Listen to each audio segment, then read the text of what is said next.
Hi class! So today I'm going to be showing you guys how to use the comic strip maker to complete the second task of your Unit 3 homework assignment. This is probably the easiest technology that you're going to use because you don't have to create an account or anything, so that makes it very, very simple. So the assignment is to create a 4-frame comic strip that uses these 5 things in figurative language. Actually, the first 4 really would be considered figurative language, and then the last one is humor. So comic strips usually are funny, and we'll use humor later on the semester, so I figured this would be a good time to go ahead and bring it in. So I have down here my example where I've created a cartoon. You can use this as a model for your cartoon as you create it. So what you will do is you will click this link right here. Click the link, it's going to take you to the cartoon maker. So this is a really simple interface. It's not difficult at all. Hopefully it'll load.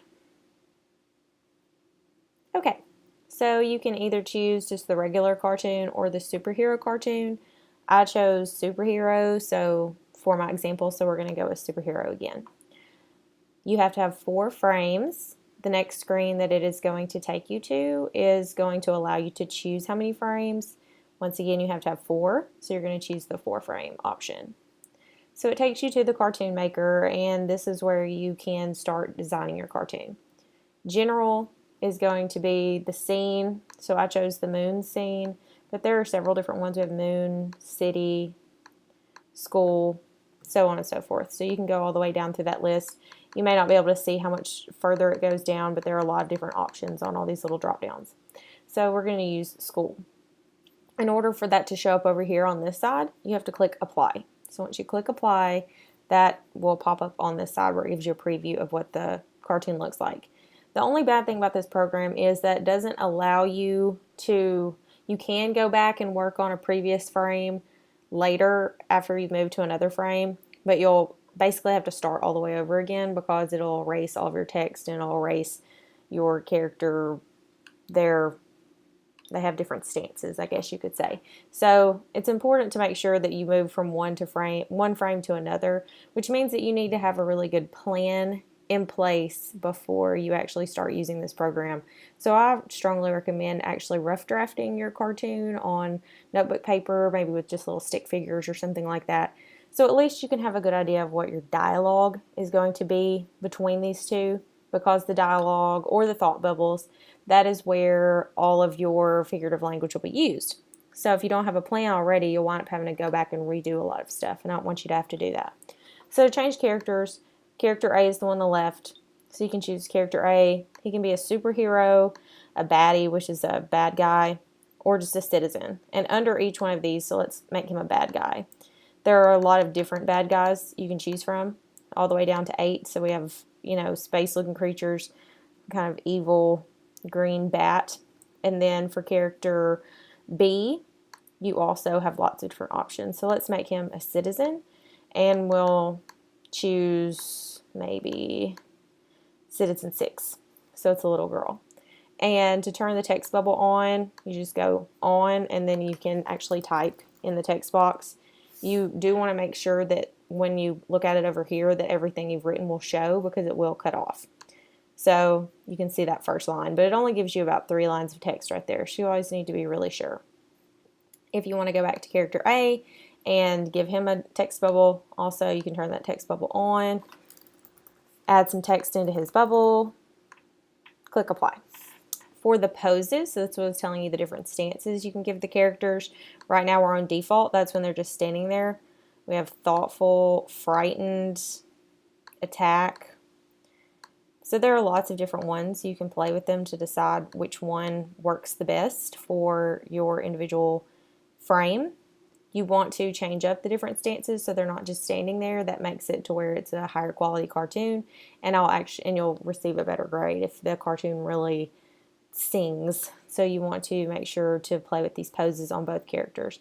You also have these things up here, the boom, crash, etc. You'll see on the example that I use that on my first frame because the citizen was just supposed to be scared, so he was screaming ah. Anyway, so you will go down through here. There are also props. I didn't use any props, but these are options that you can use as well. So you can have like a space gun. In order to move that around, you'll move it over here on this left side.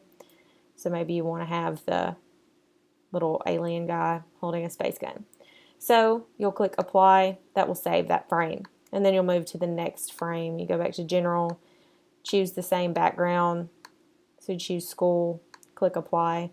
And you'll notice that it's the exact same thing that's up above right there. So that's where you have to go in and change the actual text, change the stance under the characters. The scene background probably should be the same. So you could go here, put new text in, click apply. Go to character B, new text in, click apply. And you're going to do this throughout all 4 of these frames until you've made a complete comic strip that should tell some kind of story. It should be kind of funny. Once again, you do want to play with these different stances. So use the pose or the stance that makes the most sense. So if the character is scared, then choose frightened. Or if the character is angry, you might choose attack. So anyway, you will do that all the way down through all 3 cartoons. I'm just going to stick backgrounds in these so I can show you how to actually save the cartoon. So once your cartoon is complete, and I know it's not very big, but you do need to make sure that you don't have any misspellings or anything like that. This doesn't have a spell check function, so you need to really make sure to proofread over here on this side. You may actually have to zoom your screen in. I don't know why this is actually making my screen smaller. There we go. So zoom your screen in maybe a little bit to where you can actually see what all is said over here in these boxes and that it's correct. So what you will do is you are going to click the button Capture Cartoon. When you click Capture Cartoon, you'll see that it has turned it and it looks like it's ready to print. So to save this, it gives you the directions up here at the top. You'll click the Capture button and then it will take you to a new window, and then you can just do right click and save as, so you can save it to your downloads or whatever. Since you have in the first part of this homework, you have some actual typing that you have to do, an option for you would be to just insert that photo into a Word document. So you could have your answers to the top 4 questions, and then you could have your cartoon below that. That's always fine. I'll show you guys how to do that. So you would have your answers up here, and then you could just go to insert, and you could insert a photo. You can copy and paste it and put it in there also. That's fine. So we've inserted it in there, and maybe we want to rotate it. But other than that, you could just submit the Word document with your cartoon in there, you know, whatever. That's totally fine. So you can turn it in as a Word document, or you can actually attach the photo where you go to turn it in. You can click the homework assignment, and then you can click browse, and you could attach both the photo and the Word document, or you could type your answers in here, and then you could attach the photo down there. So any of those are fine.